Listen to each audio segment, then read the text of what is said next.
अनुराधा वैदिक एस्ट्रोलॉजी में आप सबका अभिनंदन।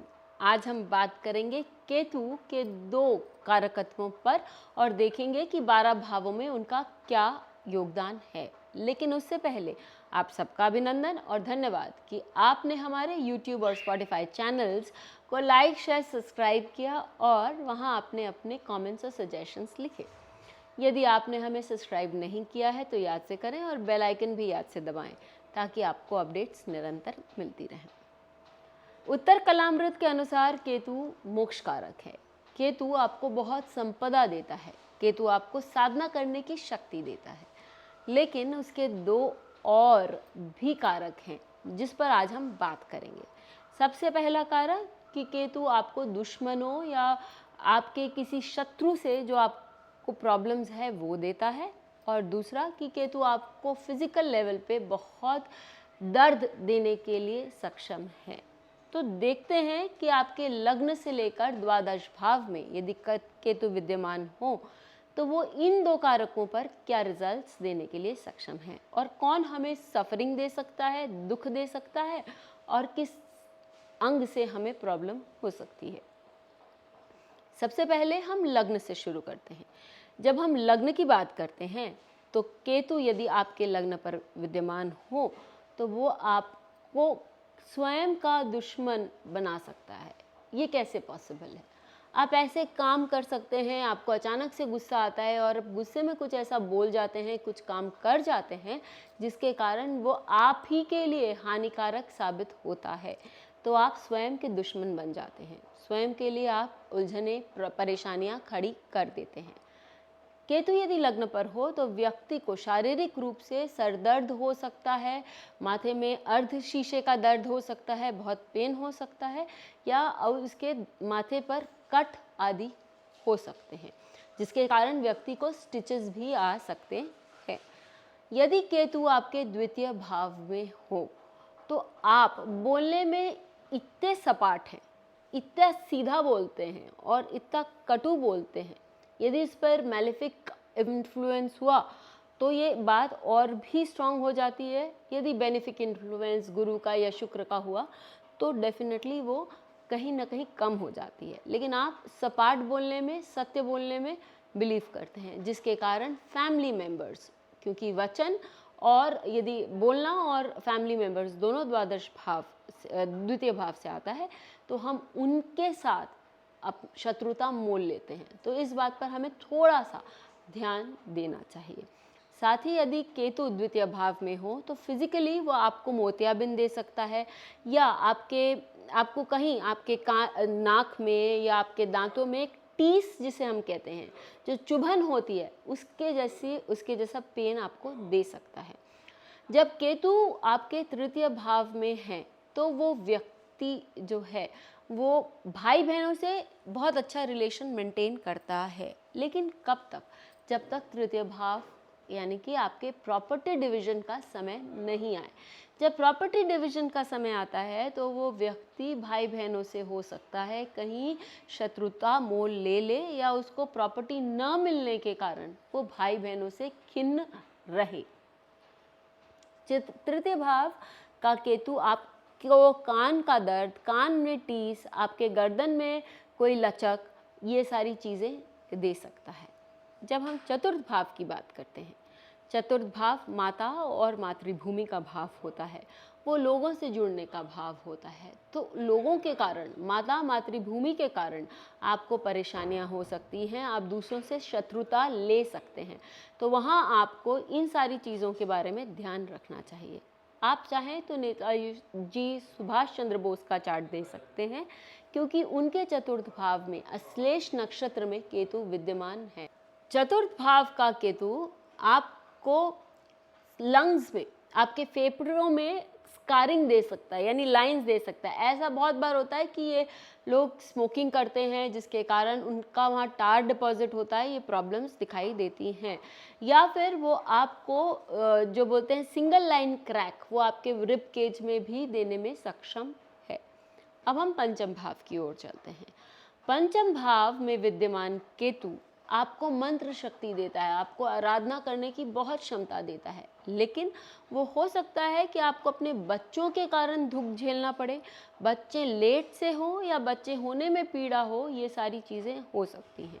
साथ ही वो व्यक्ति बहुत अच्छा पढ़ाने में सक्षम है, उसमें बहुत ज्ञान है, लेकिन हो सकता है कि उसके बहुत सारे स्टूडेंट्स नहीं हो या उसको स्टूडेंट्स मिलने में तकलीफ़ हो, तो उसके कारण भी उनको जो है पीड़ा हो सकती है, उनको सफ़रिंग हो सकती है। यदि हम बात करें कि ये हमें किस रूप का शारीरिक कष्ट दे सकता है, तो ये केतु आपकी एसिडिटी, आपके पेट का अल्सर, आपका जो पित्त है वो बहुत बढ़ा सकता है। ऐसे लोगों को के लिए, स्पेशली जिन लोगों के लिए केतु पंचम भाव में होता है, तो उनका पूर्वाभास बहुत स्ट्रांग होता है, लेकिन उनको अल्सर या एसिडिटी के कारण भी बहुत प्रॉब्लम्स का सामना करना पड़ता है। ये चीज़ यदि हम ध्यान में रखें और निरंतर पानी पीते रहें या कुछ उपाय करें तो ये हमारे लिए अच्छा होगा। अब हम बात करते हैं यदि केतु षष्ठम भाव में हो। षष्ठम भाव रोग रिपु ऋण का भाव है, अकाल मृत्यु का भाव है, तो अचानक से दुश्मनों के कारण व्यक्ति को प्रॉब्लम्स आ सकती हैं। ये किस समय आएंगी? यदि आप राशि लॉर्ड देखेंगे, आप नक्षत्र लॉर्ड देखेंगे या केतु का पीरियड देखेंगे, तो उस समय आपको सतर्क होना चाहिए। ऐसी बीमारियां दे सकता है जो कि आपको पकड़ने में थोड़ी प्रॉब्लमैटिक हो या आपको जो है आपकी बस्ती रिलेटेड इश्यूज दे सकता है। यहाँ पर आप पेन्स देख सकते हैं। और जहाँ तक बात है सफरिंग की, तो व्यक्ति अपने ननिहाल वालों की तरफ से या अपने कज़न्स की ओर से उसको सफरिंग्स हो सकती है। रिपु की तरफ से तो प्रॉब्लम्स होते ही हैं, लेकिन केतु आपको उनसे ऊपर उठने की भी क्षमता देता है। चलें सप्तम भाव की बात करें। सप्तम भाव दार कारक होता है, यानी कि ये आपके स्पाउस का भाव है या आपके पार्टनर्स का भाव है।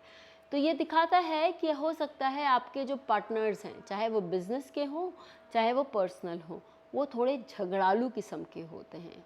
वो स्पिरिचुअल तो होंगे क्योंकि वहाँ केतु बैठा हुआ है, लेकिन वो सटीक बोलने वाले, स्पष्ट बोलने वाले और बहुत जल्दी गुस्सा होने वाले हो जाते हैं, तो लोग उनको झगड़ालू भी बोलते हैं। ये चीज़ आपको भी ध्यान रखनी चाहिए कि आपके साथ ये ऐसा हो सकता है।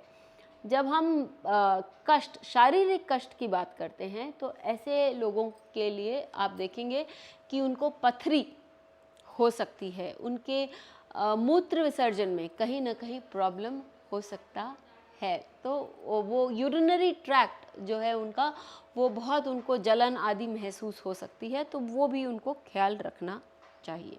जब हम अष्टम भाव की बात करते हैं, तो अष्टम भाव हम लोगों को में बैठा केतु व्यक्ति को साधना करने की बहुत क्षमता देता है, लेकिन ये भी हो सकता है कि ऐसा व्यक्ति जो है वो ससुराल वालों से, चाहे वो लड़की हो या लड़का हो, ससुराल वालों से पीड़ित हो, प्रताड़ित हो। तो ये बात भी हो सकती है कि वो व्यक्ति अपने स्पाउस के धन के कारण, या तो उसका धन कहीं अटका हुआ है या वो उसका जो स्पाउस है वो धन उसको नहीं देता जो कि उसके लिए, उसकी जीविका के लिए ज़रूरत है। ये सारी चीज़ों को लेकर उनको उन लोगों से बहुत सफरिंग्स आ सकती है। शारीरिक दृष्टिकोण से ये आपको ऐसी बीमारियां दे सकता है जो कि जिनका कोई इलाज नहीं, बेइलाज हो। क्यों? क्योंकि अष्टम भाव आपको एक लंबे उम्र तक की बीमारी देता है और केतु अक्सर ऐसी बीमारियां देता है जिसके बारे में व्यक्ति शोध नहीं कर पाता है। तो अष्टम भाव में बैठा केतु कुछ अच्छा देता है, लेकिन साथ ही बहुत सारे बुरे चीज़ों देने के लिए भी सक्षम है। जब हम नवम भाव की बात करते हैं, तो नवम भाव में बैठा केतु व्यक्ति को परिवार वालों में से जो बड़े हैं, जैसे कि पिता, दादा, मेंटर, उनके कोई गुरु, उन लोगों के कारण या उन लोगों से प्रॉब्लम्स दे सकते हैं। आप अपने पिता के कारण लड़ सकते हैं दूसरों से, तो आपको प्रॉब्लम आ सकती है। आप पिता से ही लड़ लें तो भी आपको प्रॉब्लम आ सकती है। तो ये सारी चीज़ें पॉसिबल है।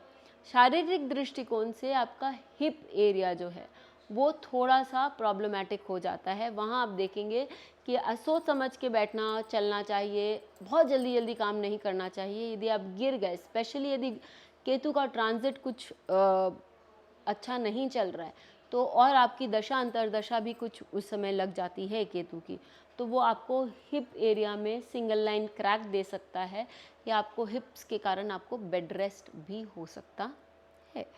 हम दशम भाव की बात करते हैं। दशम भाव आपका बॉस बताता है, आपके मदर इन लॉ बताती है। तो ऐसे व्यक्तियों को कोई बहुत स्ट्रॉन्ग, या हम कहें कि बहुत स्ट्रिक्ट बॉस या मदर इन लॉ मिल जाते हैं, जिसके कारण उनके लाइफ में थोड़ी सी सफरिंग्स बढ़ जाती है। आपको ज्ञानार्जन तो होता ही है, लेकिन उस समय आपको बहुत कष्ट या सफरिंग का भी एहसास होता है। और जहाँ तक बात हुई शरीर के अंग की, तो वो आपके घुटनों को बताता है। अर्थात ऐसे लोगों के घुटनों में ये भी हो सकता है कि सिंगल लाइन क्रैक हो, जिसके कारण बहुत टीस हो, बहुत दर्द हो और बहुत प्रॉब्लम्स उनको सहन करनी पड़े। एकादश भाव, एकादश भाव बताया जाता है कि वो आपका लोगों से मिलने जुलने का भाव है। वो आपको जो पीरियोडिक रेगुलर धन मिलता है, समय समय पे आपको जो धन मिलता है, उसका भाव है। तो वो हो सकता है कि आपको उतना ना मिले जितना कि आप चाहते हो। आपको जितना चाहिए उतना तो वो अवश्य देंगे, क्योंकि केतु 6, 8, 3, 6, 10, 12 भावों में अच्छे माने गए, 11 भावों में। तो एकादश भाव में यदि केतु बैठे तो जितना आपको आवश्यकता है उतनी तो देंगे, लेकिन जितना आपकी इच्छा है वो धन वो नहीं देंगे। तो इसके कारण आपको प्रॉब्लम हो सकती है। बहुत बड़ी सभाओं में या आपको या तो उलझन होती है, आप वहाँ जाके लोगों के साथ मिलना बैठना नहीं चाहते, और उसके कारण आपको कहीं ना कहीं थोड़ी सी मुश्किल भी आपको दिखाई देती है। शारीरिक रूप से आप देख सकते हैं कि आपके पैर में झंझनाहट आदि ये सब चीज़ों की प्रॉब्लम होती है, जिसका आपके पास कोई उपाय भी नहीं होगा। तो अब हम चलते हैं द्वादश भाव में। द्वादश भाव का केतु बहुत अच्छा माना गया है, वो मोक्ष कारक उसको बोला गया है। लेकिन क्या व्यक्ति को मोक्ष ऐसे ही मिल जाता है? नहीं, व्यक्ति को पीड़ाओं का सामना करना पड़ता है, काफ़ी यातनाएं सहनी पड़ती हैं। तो ऐसे व्यक्ति को हो सकता है कि बहुत सारी यातनाएं सहन करनी पड़े और उसके बाद ही उसको वो मोक्ष प्राप्त हो। द्वादश भावों में केतु का ये असर आप भी देखिए कि आपके चार्ट्स में कैसा आ रहा है, और हमें ज़रूर लिखकर बताइएगा। चलते चलते आपको एक और बात बताएं कि राशि कौन सी है, नक्षत्र कौन सा है, उससे बहुत डिफरेंस आ जाता है। तो हमें ये भी, इस बात पर भी गौर करना चाहिए। फिर इस पर हमने वीडियोस भी बनाए हैं, 12 राशियों में केतु किस तरह के फल देते हैं, उसको भी आप ज़रूर देखिएगा। फिर मिलेंगे, तब तक के लिए बेल आइकन को दबाएं ताकि आपको वीडियोस की अपडेट मिलती रहे। हमारे वीडियोस को लाइक करें, शेयर करें, उन पर कमेंट करें और हमारे चैनल को सब्सक्राइब करना न भूलें।